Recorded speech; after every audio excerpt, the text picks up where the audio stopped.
우리 사도행전 9장을 보겠습니다. 사도행전 9장 10절로 15절, 사도행전 9장 10절로 15절 제가 봉독해 드립니다. 그때 다메섹에 아나니아라 하는 제자가 있더니 주께서 환상 중에 불러 이르시되 아나니아야 하시거늘 대답하되 주여 내가 여기 있나이다 하니 주께서 이르시되 일어나 직가라 하는 거리로 가서 유다의 집에서 다소 사람 사울이라 하는 사람을 찾으라. 그가 기도하는 중이니라. 그가 아나니아라 하는 사람이 들어와서 자기에게 안수하여 다시 보게 한 것을 보았느니라 하시거늘 아나니아가 대답하되 주여 이 사람에 대하여 내가 여러 사람에게 듣사온즉 그가 예루살렘에서 주의 성도에게 적지 않은 해를 끼쳤다 하더니 여기서도 주의 이름을 부르는 모든 사람을 결박할 권한을 대제사장들에게서 받았나이다 하거늘 주께서 이르시되 가라. 이 사람은 내 이름을 이방인과 임금들과 이스라엘 자손들에게 전하기 위하여 택한 나의 그릇이라. 아멘. 사실 9장 1절부터 19절의 내용을 이제 그 전체를 좀 읽었으면 좋겠는데 그 중에 부분만 읽었습니다. 여기는 두 사건이 나오는데요. 먼저는 이제 사울이라고 하는 사람이 다메섹 도상에서 주님을 만나면서 완전히 무릎 꿇는 일과 그 다음에 아나니아라고 하는 제자가 분명히 다른 얘기를 들었어요. 사울이라는 사람이 극히 위험한 사람이라는 걸 알고 있음에도 불구하고 그 다음에 하나님의 음성이 들렸을 때 겸손히 자기의 모든 생각을 내려놓고 그것에 순종하는 무릎 꿇는 일들이 이제 두 인물에 대해서 두 인물이 공이 다 하나님 앞에 겸손하게 무릎 꿇고 자기가 항복하는 이런 일이 이제 벌어진 겁니다. 여러분 사울 같은 경우에는 잘 알듯이 이제 극히 핍박자였습니다. 그냥 핍박자가 아니라 예수 믿는 사람들을 죽이는 것이 하나님의 뜻이다라고 믿은 거예요. 그래서 이스라엘뿐만 아니라 다메섹까지 가서 예수 믿는 사람을 죽이려고 가는 중에 다메섹 도상에서 주님을 만나게 됩니다. 그러니까 그 정도로 그 안에는 여러 가지가 많이 포함되어 있겠죠. 그분들이 어느 정도 그렇게 신념으로 아니면 자기 나름대로 그렇게 하나님을 철저하게 믿었던 그리고 의지가 얼마나 투철한지 그 많은 것들이 그 안에 담겨져 있을 겁니다. 그러니 거기까지 고난을 받아가지고 가서 죽이려고 갔잖아요. 그 모든 것들이 예수님을 다메섹 도상에서 주여 누시옵니까? 나는 네가 핍박하는 예수라 라고 하는 그 말이 들렸을 때 그 모든 것이 무너진 거예요. 자기가 믿었던 거, 자기가 가지고 있는 신념이, 자기가 가지고 있는 의지나, 자기가 가지고 있는 사상이나 경험이나 그 모든 얼마나 투철하게 쌓였으면 예수 믿는 저것들 죽여야지 이게 하나님 뜻이라고 믿었고 그것을 하되 다른 사람들은 대충 할 건데 이 사람은 예루살렘, 이스라엘뿐만 아니라 사도행전 8장에 보면 교회를 잔멸했다고 얘기합니다. 교회를 멸망시키는데 앞섰고 다메섹에까지 그걸 간 거예요. 얼마나 열심히 특심입니까? 그 모든 것이 그 한순간에 탁 무너집니다. 다른 말로 얘기하면 그 모든 것을 한순간에 내버려 던지고 하나님 앞에 무릎 딱 꿇습니다. 이게 바울의 모습이었습니다. 또 아나니아는 참 기도하는 사람이잖아요. 아나니아는 하나님 나타나셔서 이제 그 바울에게 가라고 얘기할 때에 이미 이건 당연히 소문이 아니라 있었던 사실이에요. 하나님 제가 좀 들었는데 저 사람 보니까 예수 믿는 우리들 그만큼 많이 죽였던 또 핍박했던 인물입니다. 그것도 지금도 우리 잡으려고 왔다고 하는데 하나님 이렇게 얘기할 때에 내가 택한 그릇이다 라고 얘기하는 그 한마디 말에 가지고 있는 모든 생각을 또 내려놓습니다. 들었던 경험들, 생각들, 가치관들, 자기의 주장들 그냥 그 주님을 만날 때 다 내려놓는 거예요. 이런 장면을 몇 구절 좀 더 살펴봤으면 좋겠는데요. 출애굽기 3장에는 모세라고 하는 사람이 나옵니다.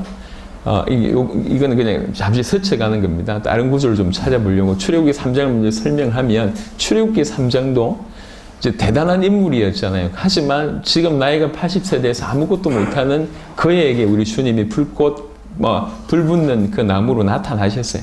떨기나무 가운데 불꽃으로 나타나셨단 말이에요. 그러니까 이제 이 하나님을 이 출애굽기 3장 7절에는 뭐라고 표현했냐면 하나님이 너무 두려워서 뵙기를 무서워해서 얼굴을 가렸다 이런 표현이 있습니다. 예. 그러면서 그 출애굽기 3장에 여러 가지 어떤 나는 말도 못합니다, 뭐 합니다, 뭐 이렇게 얘기하다가 결국에는 그 하나님 앞에 무릎 꿇고 순종하는 일들이 벌어지는 거예요. 이게 모세의 삶이었습니다. 누가복음을 한번 보겠습니다. 누가복음 5장 보겠습니다. 누가복음 5장에는 잘 아는 인물들이 나옵니다. 누가복음 5장 1절로 11절을 제가 한번 읽어보겠습니다.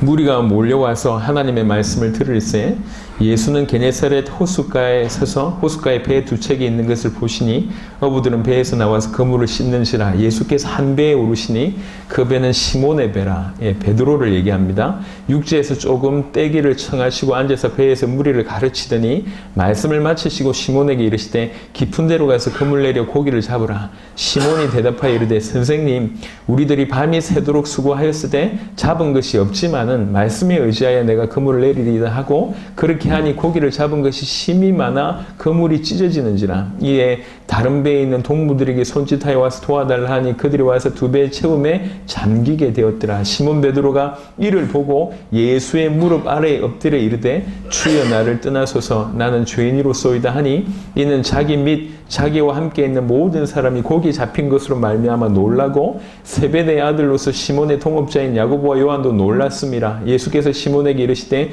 무서워하지 말라. 이제후로는 네가 사람을 취하리라 하시니 그들이 배들을 육지에 대고 모든 것을 버려두고 예수를 따르니라. 아멘. 베드로가 이제 주님을 따르는 장면을 굉장히 좀 상세하게 설명합니다. 누가복음 5장은 마태복음하고는 약간 다른 각도로 설명하는데 누가복음 5장 전에 보면 누가복음 4장에 이미 수많은 병자들 고쳐낸 그런 일들이 벌어집니다. 그러니까 사람들이 많이 모여오잖아요. 사람들이 많이 모이는데 이런 마이크가 없단 말이지. 사람들이 잘 듣게 하기 위해서는 뭐 이렇게 이 언덕 같은 데 올라가서 밑을 보고 하든지 아니면 이런 형태로 이제 바닷가에 모이고 배를 약간 띄워서 메시지 하든지 이런 상황이었습니다. 오늘은 후자죠. 사람들이 너무 많이 몰려왔어요. 배 보니까 두 척이 있어요. 그 중에 한 척 시몬 베드로의 배에 올라가가지고 이제 메시지를 쭉 합니다. 그거를 그냥 시몬은 허락한 겁니다. 왜 그런지는 이유는 설명하지 않습니다. 그러면서 같은 배에 타고 있었다는 거죠. 그 주님의 말씀을 들은 겁니다. 그래 놓고 메시지가 끝나고 나서 등을 돌려서 하시는 말씀이 깊은 데로 가서 그물 내리라고 얘기합니다. 여기 보면 이분들은 어부들이에요. 그리고 밤이 새도록 고기 잡이를 하고 그 다음에 지금 예수님을 만난 겁니다. 그러니까 누구보다도 지금 그 시간에 깊은데 아니면 이쪽에 주께서 얘기하신 그곳에는 고기가 없다는 걸 잘 알고 있는 사람들입니다. 그런데 조금 전에 메시지를 들었잖아요. 이분 보통 분이 아닌 것 같다라고 여겨진 거죠. 그래서 선생님의 말씀에 말씀 따라 내가 한번 내려보겠습니다 라고 얘기했는데 이 그물이 너무 많이 잡힌 거예요. 그 순간에 베드로는 그 순간에 눈앞에 보이는 그 예수님이 단순히 능력 있는 사람이 아니고 주라고 하는 사실을 깨닫게 됩니다. 그래서 누가복음 5장 8절에 보면 시몬 베드로가 이를 보고 예수의 무릎 아래 엎드려 이르되 주여 나를 떠나소서 나는 죄인이로소이다라고 하는 고백을 합니다.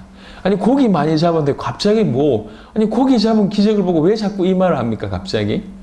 고기 잡았으면 아이고야 선생님 특별하시네요. 예지력이 있으시네요. 아이고 훌륭한데 저하고 좀 계속 쭉 동업 좀 하면 안 되겠습니까? 이래야 될 거 아니에요. 그게 아니고 이게 이분이 그냥 능력을 행하는 선지자 정도가 아니구나.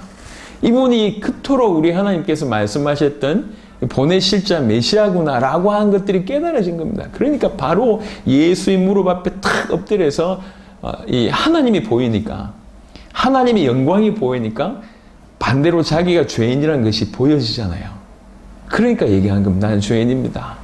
주님, 나 같은 인간하고 있을 수 없습니다. 나를 떠나소서 라고 하는 거예요. 그게 하나님의 영광이 이분이 정말로 그 메시아가 맞구나라고 보여졌을 때 나와주는 반응입니다. 이게 모세의 반응이 그와 같았고 그 다음에 바울의 반응이 그와 같았고 아나니아도 마찬가지입니다. 시편 95편을 한번 보겠습니다. 시편 95편에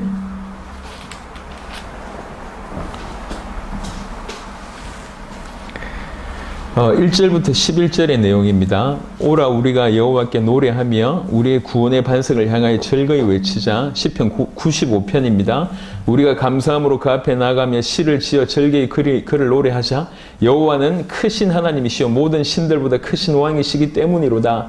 땅의 깊은 곳이 그의 손안에 있으며 산들의 높은 곳도 그의 것이로다. 바다도 그의 것이라 그가 만드시고 육지도 그의 손이 지으셨도다. 천하 만물 그가 지으셨도다 라고 얘기하시면서 6절에 오라 우리가 굽혀 경배하며 우리를 지으신 여호와 앞에 무릎을 꿇자. 그가 우리를 지으신 분이다. 우리를 지으신 그 창조주 앞에 우리가 당연히 무릎을 굽혀서 경배해야 되지 않겠냐. 그는 우리의 하나님이시요 우리는 그가 기르시는 백성이며 그의 손이 돌보시는 양이기 때문이라. 그가 우리의 하나님이고 우리는 그의 기르시는 백성이고 그의 손이 우리를 돌본다. 그의 손이 돌보시는 양이다. 우리가 그런 존재다 라고 하는 얘기합니다. 그러니 우리가 할 것은 뭐냐면 그 앞에 무릎을 꿇고 경배할 것밖에 없다는 거죠. 너희가 오늘 그의 음성을 듣거든 너희는 머리바에서와 같이 또 광야의 마사에서 지내던 날과 같이 너희 마음을 완악하게 하지 말지어다.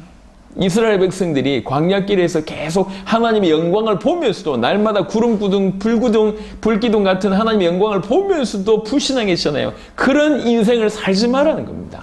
너희는 그들과 같이 마음을 완악하게 하지 말라. 하나님의 영광이 보여질 때 우리가 할 것은 뭐냐면 그 앞에 무릎 꿇어서 경배할 수밖에 없다. 왜 그러냐? 그가 하나님일 뿐만 아니라 그가 우리의 하나님, 그가 우리의 하나님이고 우리는 그의 백성이기 때문에 우리와 관계가 없는 창조주가 아니라 창조주신데 나를 지으신 하나님이시고 그가 지금도 나를 돌보시고 있기 때문에 우리는 굽혀 경배할 것밖에 없다라고 하는 얘기입니다. 자, 오늘 우리가 주님을 만난다라고 하는 얘기를 좀 하고 싶습니다. 이게 어떤 의미인지.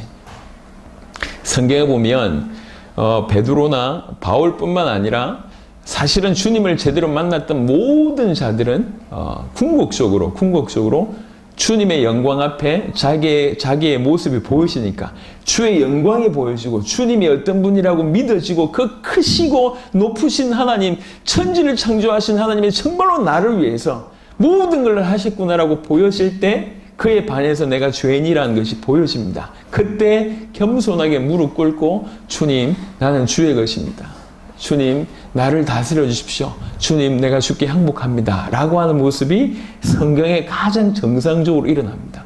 베드로와 바울뿐만 아니라 이 전체적으로 일어났던 흔적 중에 하나는 사도행전 2장에 메시지를 듣고 회개하던 수천 명의 사람들의 모습들도 동일하게 그렇게 했습니다. 우리가 하나님을 만난다고 얘기할 때 네가 눈 감고 영접 기도를 하면 뭐 하나님 네 안에 들어가시고 네가 하나님의 자녀가 되고 뭐 오만 얘기를 합니다. 물론 영접이라고 하는 의미에서는 그 말이 맞습니다. 하지만 그 정도가 아닙니다. 우리가 주님을 맞이할 때의 자세는 어떤 자세냐면 한마디로 내가 죽고 내가 종이 되고 그다음에 내가 그분께 항복하고 그분이 내 인생의 주인이며 나는 죽고 그가 사는 일이 이제 벌어지는 거예요. 한마디로 내가 두 손 들고 하나님 나는 없습니다. 아무것도 없습니다. 내가 가지고 있는 베드로와 바울처럼 가지고 있는 모든 것을 버려두고 사실 아무것도 아닌데 가지고 능력이 있으면 얼마나 있었고 지식이 있으면 얼마나 있고 지혜가 있으면 얼마나 있고 돈이 있으면 얼마나 있기에 경험이 있으면 도대체 얼마나 있습니까? 그 모든 또 뿐만 아니라 생각과 사고 모든 것들까지 편견까지 다 내버려두고 내가 가지고 있는 모든 것을 송두리째 빼서 내버려두고 하나님 앞에 내가 아무것도 없습니다. 나는 아무것도 모릅니다. 주님, 내가 주님 앞에 항복합니다. 이걸 가지고 만난다고 표현하는 거예요. 이렇게 만나는 거예요. 예. 종과 주인으로 만나는 거예요. 나는 아무것도 없고 그분이 전체로 내게 오시는 거예요. 우리가 지난주에 설명을 좀 했지만 가지가 젖붙임을 당할 때 다른 나무 가지에서 이 나무의 가지로 젖붙임을 당합니다. 그러면 어떻게 돼야 되냐면 이 젖붙임을 당한다는 것 자체가 이 가지 뿌리에서 나오는 진액이 나에게서 흘러 들어와야 된다는 거예요.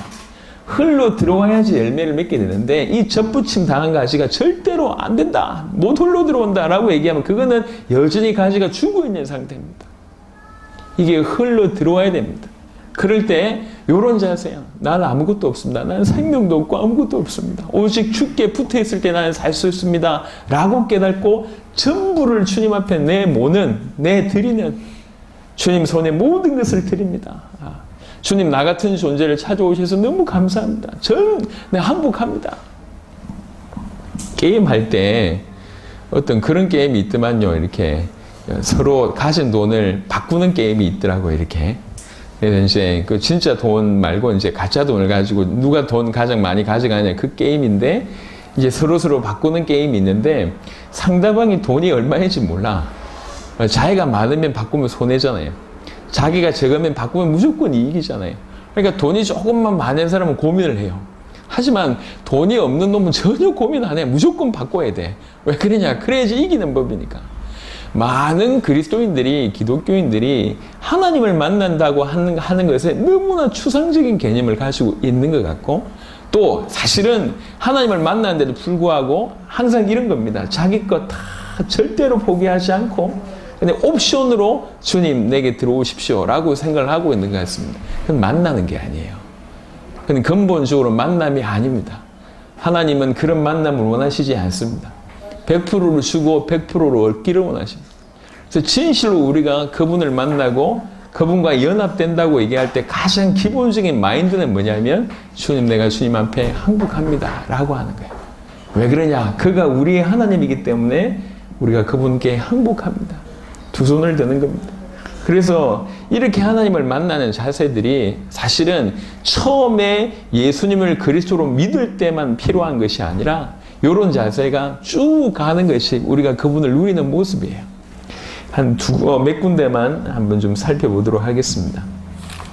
역대상을 한번 보겠습니다.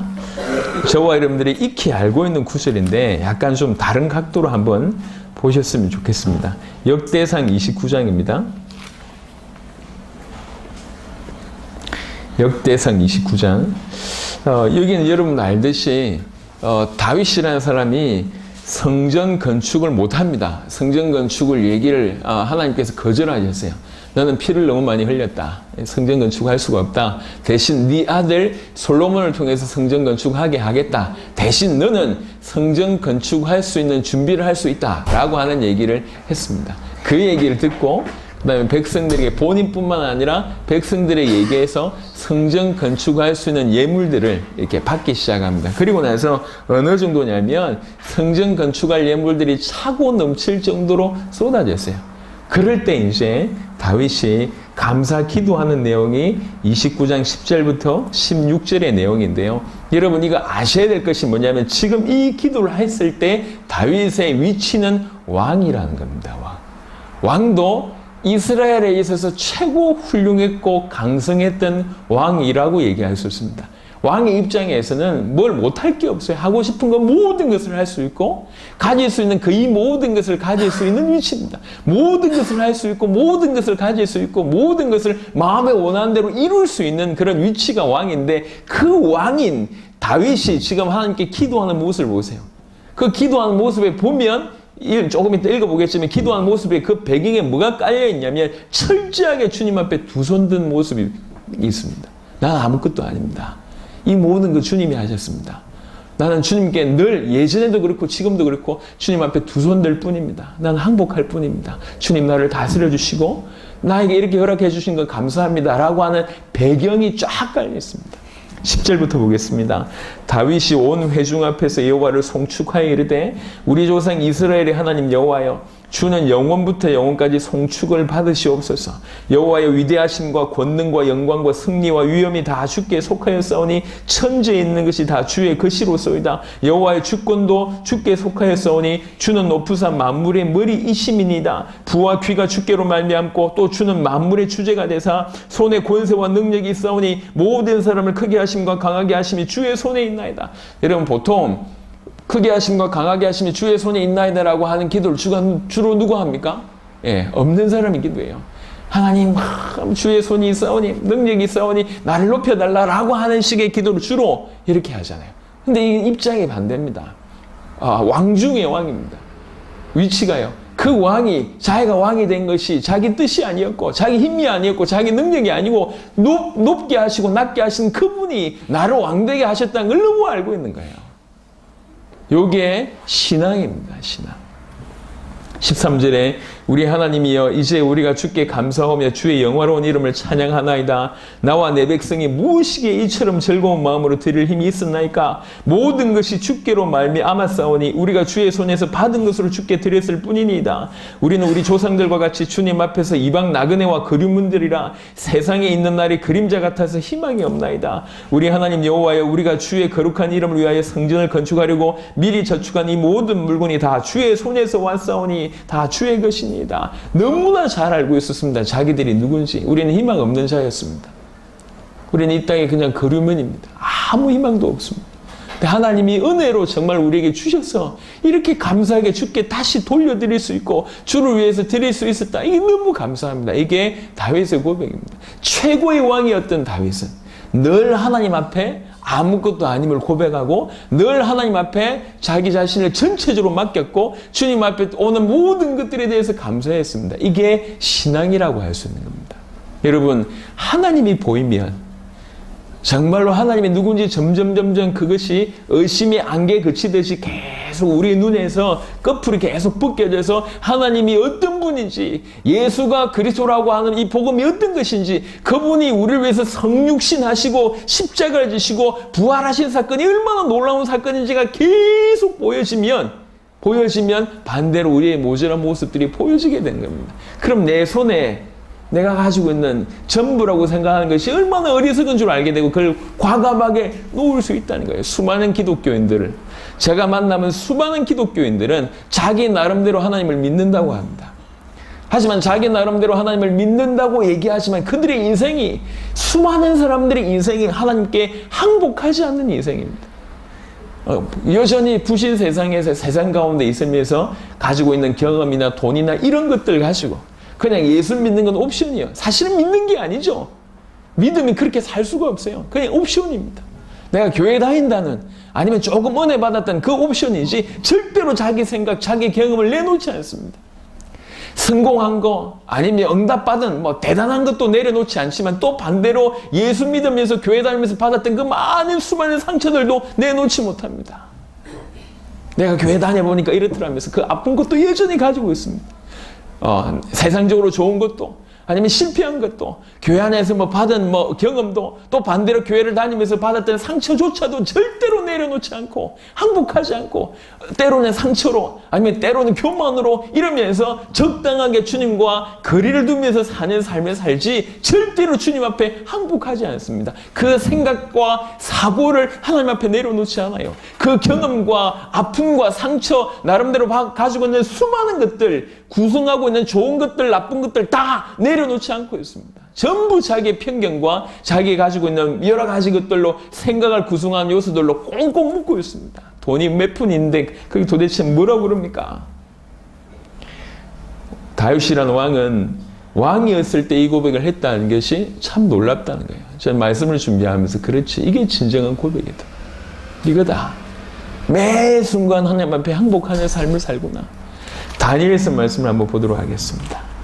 다니엘도 사실은 똑같은 입장에 있습니다.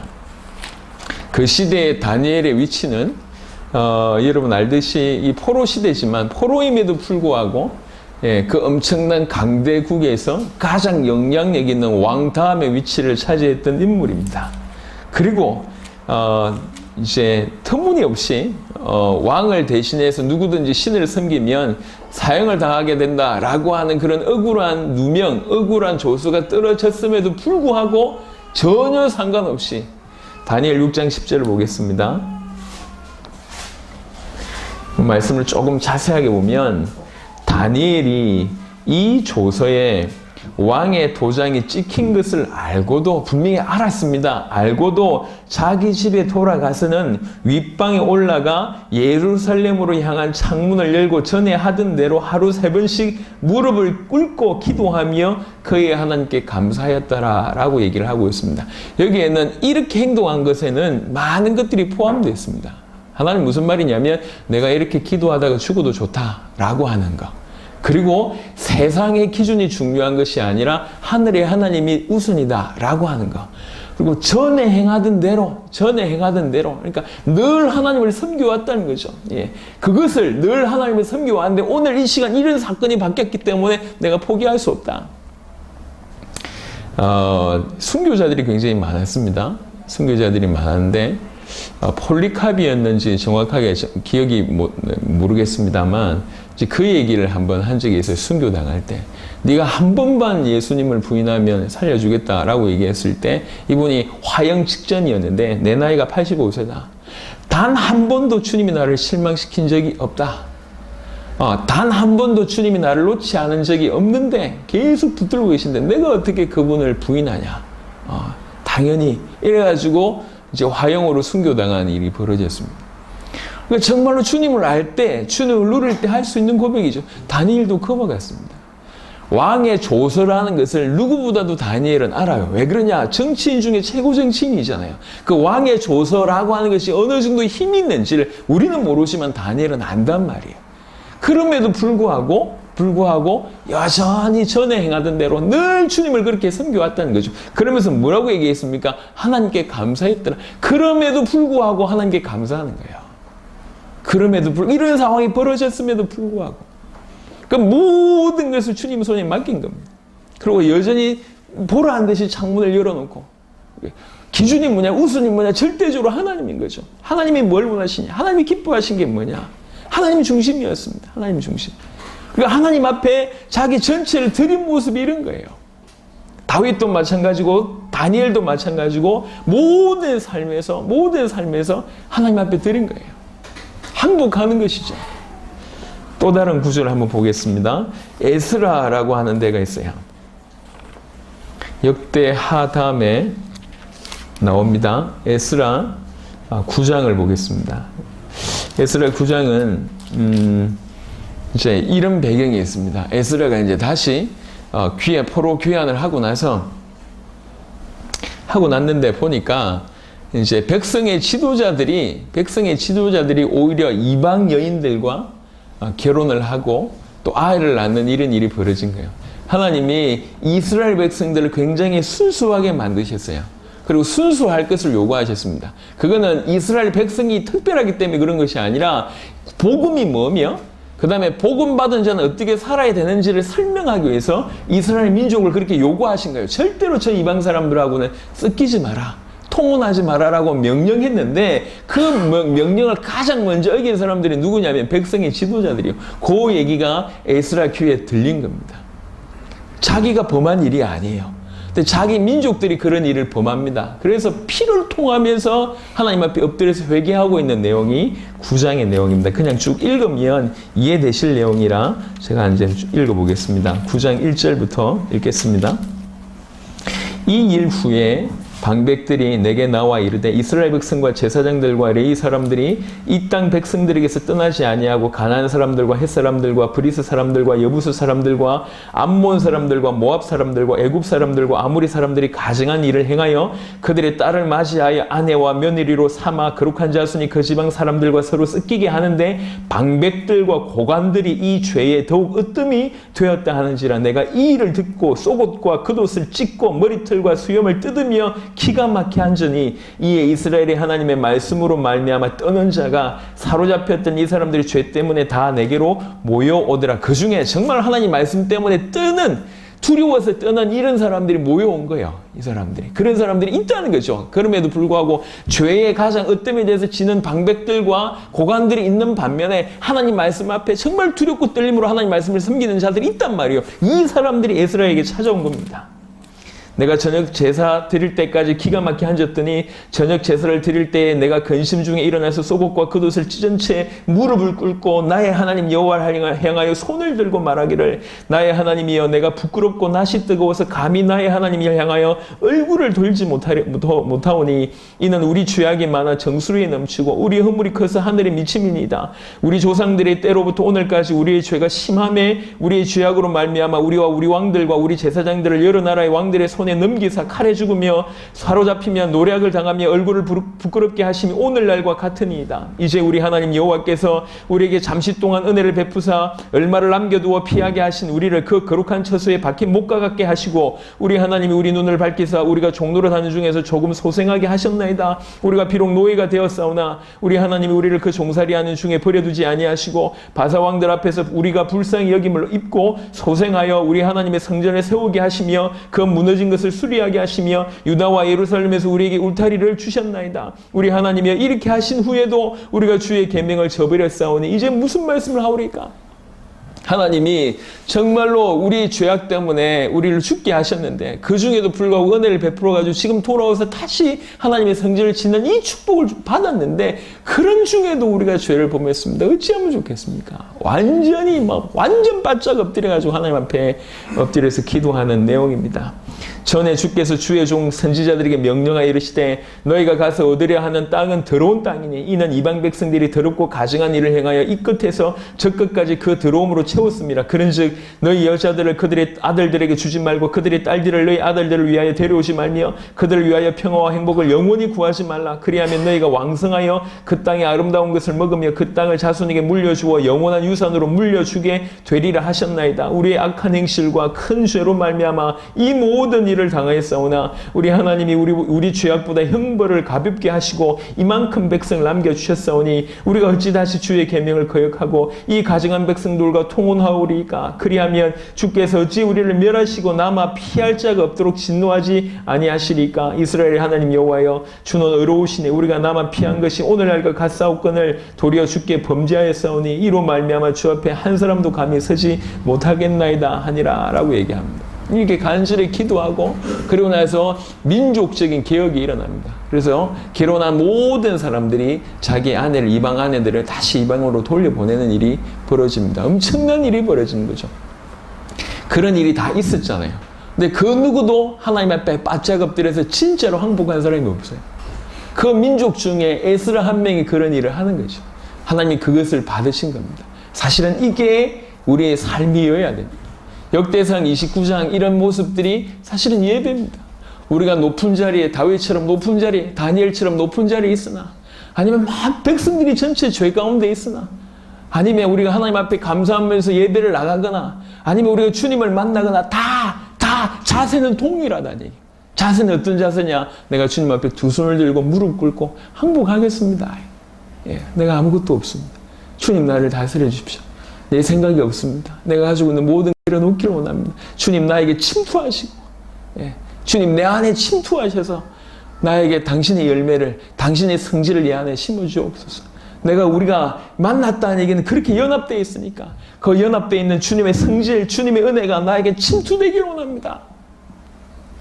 이게 주님을 만나고 주님을 누리고 주님을 따라가는 모습입니다. 이 모습을 가지고 사도 바울은 이렇게 표현을 했습니다. 고린도전서 15장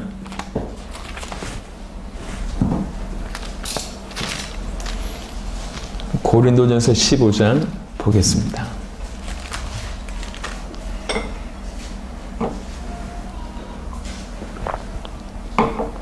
15장 31절에 보면 형제들아 내가 그리스도 예수 우리 주 안에서 가진 바 너희에 대한 나의 자랑을 두고 단언하노니 나는 날마다 죽노라 라고 얘기합니다. 날마다 죽는 것이 사는 거예요. 접붙임 당한 가시가 자기 성질을 죽이는 것이 사는 겁니다. 주님의 생명이 침투되어서 이렇게 죽는 것이 사는 것이다 라고 하는 비밀이 이 안에 있는 거예요. 그래서 우리는 언제 행복하고 언제 우리가 주님 앞에 가장 쓰임을 받고 언제 비로소 우리 안에서 거룩한 열매 또 우리 자신이 가장 귀중하게 쓰임 받냐면 내가 죽을 때 다른 말로 내가 그분의 정말 종이 될 때 다른 말로 그분이 나의 진심으로 100%의 주인이 될 때 내가 없어지고 그분이 나타날 때 그겁니다. 우리는 우리가 가지고 있는 것들을 유지하는 것이 산다고 생각하는데 아닙니다.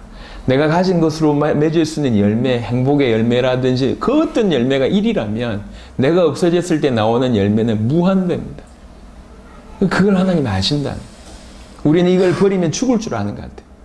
사람들요, 어떤 일을 할 때도 생각이 정말 다양합니다. 이삿짐 하나 나를 때도 생각이 다양해요. 엊그제 또 교회에서 광명에서 일을 하는데 짐 옮길 때도 다양하고 테이블 세팅할 때도 다양하고 오만 생각이 다 다양합니다. 그 중에 전문가 한 명이 오면 금방 다 정리되거든. 암만 이렇다 저렇다 하더라도 제대로 공부하고 제대로 경험 있는 한 사람이 10명, 100명의 역할을 못 해냅니다. 못 해낸다니까요. 하물며 인간들도 마찬가지인데 우리가 우리 것을 유지할 때가 필요합니다. 하나님께서 선한 것들을 허락하시고 유지할 때가 필요하지만 근본적인 의미에서 우리가 죽을 때 우리가 사는 겁니다. 우리가 종일 때 참답게 주의 인도를 받는 겁니다. 그러니까 정말 우리가 주님을 만난다는 것이 그냥 옵션 하나를 두는 게 아니에요. 그러니까 내 마음 가장자리 저 한켠에 주님도 오세요 이게 아니라니까. 제가 얘기했잖아요. 식당을 하고 있는데 이 가게에 손님이 밥 먹으러 온다. 부담 없어요. 얼마든지 웰컴입니다. 얼마든지 환영입니다. 오세요. 얼마든지. 그게 아니고 내 모든 명의를 가져가는 그런 역할을 하는 분이 내게 온단 말이에요. 내가 내 주인의 모든 명예를 걸 뿐만 아니라 심지어 내가 그분의 종이 돼야 돼요. 이거 함부로 웰컴할 수 있냔 말이에요. 예수 믿는다는 것은 이 식당 주인이 손님 맞이하듯이 웰컴하는 게 아니에요. 새로운 주인을 내가 모시고 내가 그분 앞에 종이 되겠다라고 하는 것이 영접입니다. 이렇게 만나는 거예요. 다른 말로 얘기해서 제가 항복하겠습니다. 이거예요. 성경은 그렇게 얘기합니다. 그래서 항복하는 삶이 주님을 만날 때부터 계속 하는 겁니다. 왜 그러냐? 그게 가장 행복한 비밀이기 때문에 그래요. 그래서 다양한 표현을 했는데 그런 몇 구절 좀 보도록 하겠습니다. 고린도전서 10장을 보겠습니다. 고린도전서 10장 31절에 보면 항복하는 모습에 대한 다양한 표현입니다. 고린도전서 10장 31절 그런즉 너희가 먹든지 마시든지 무엇을 하든지 다 하나님의 영광을 위하여 하라. 여기 보면 먹든지 마시든지 이런 표현이 있습니다. 골로새 3장을 보겠습니다.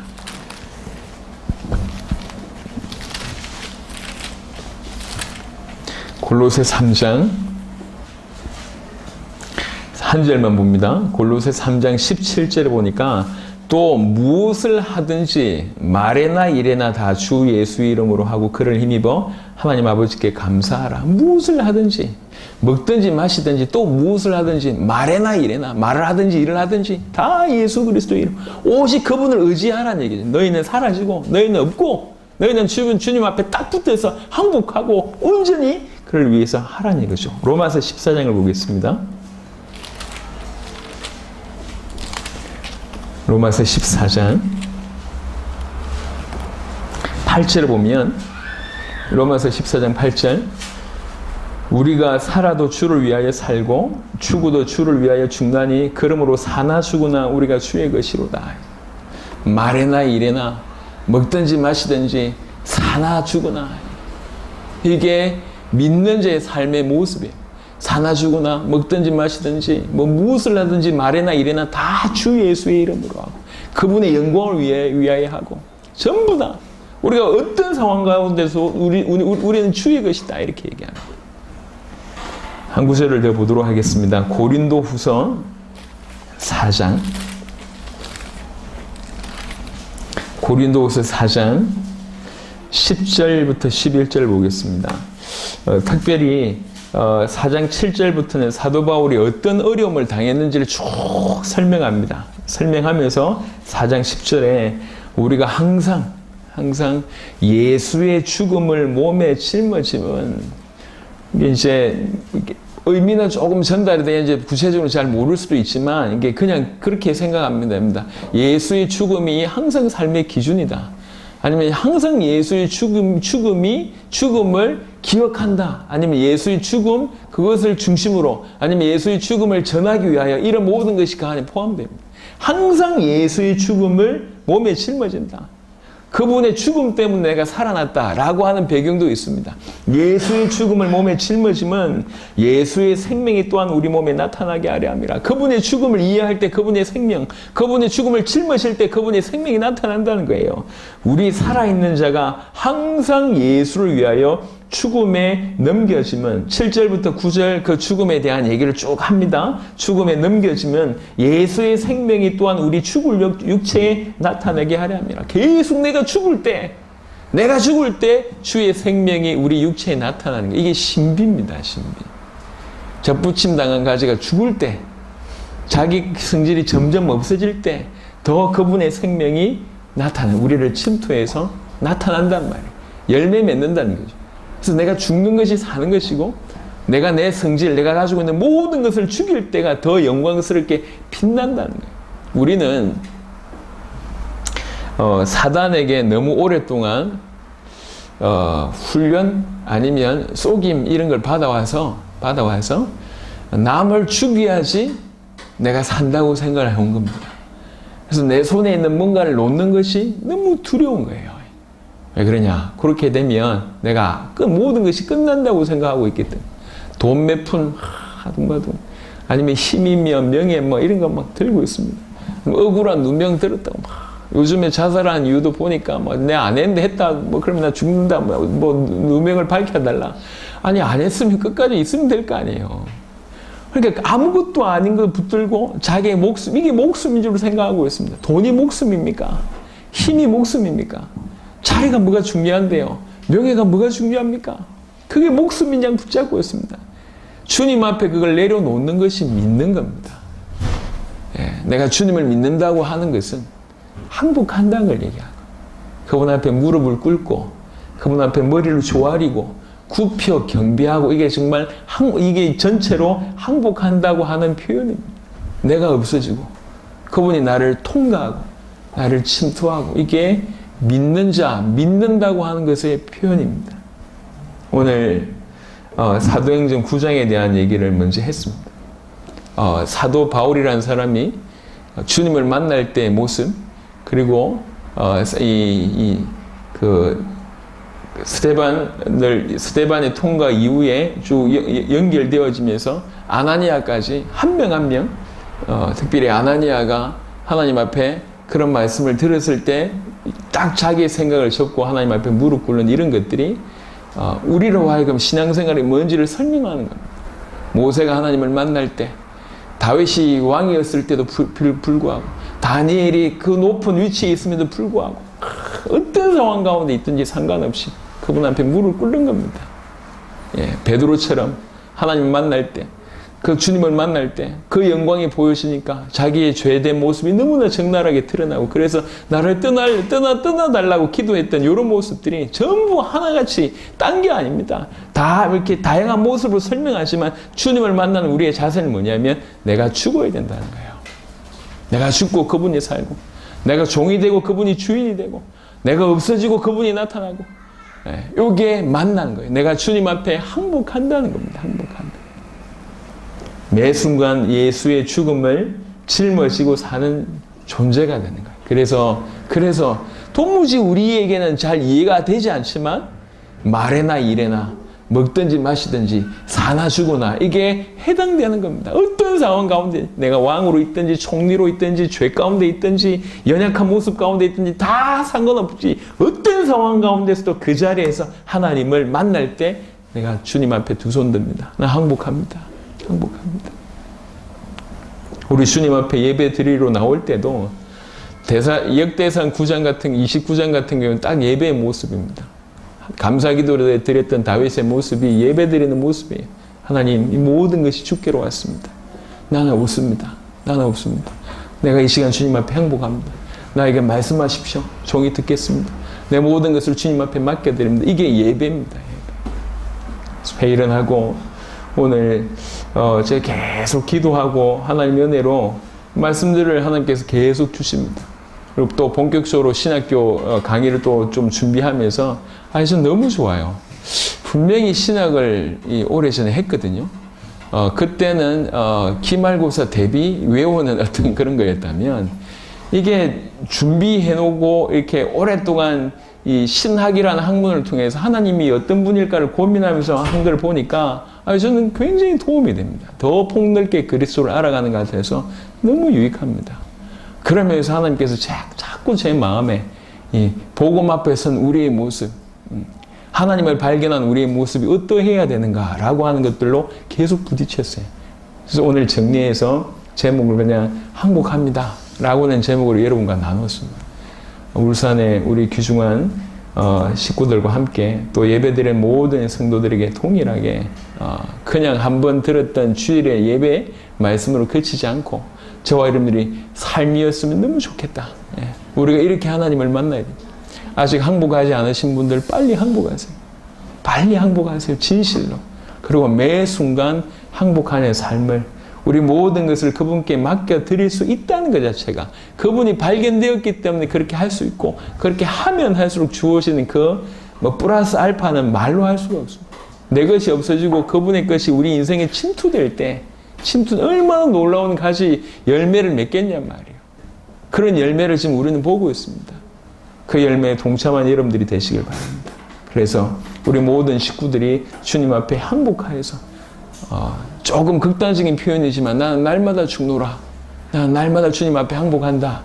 라고 하는 자가 되기를 바라. 그래서 말에나 일에나 사나 죽으나 먹든지 마시든지 오직 주를 위해서 사는 그런 인생이 되시기를 그리스도의 예수 이름으로 축원합니다.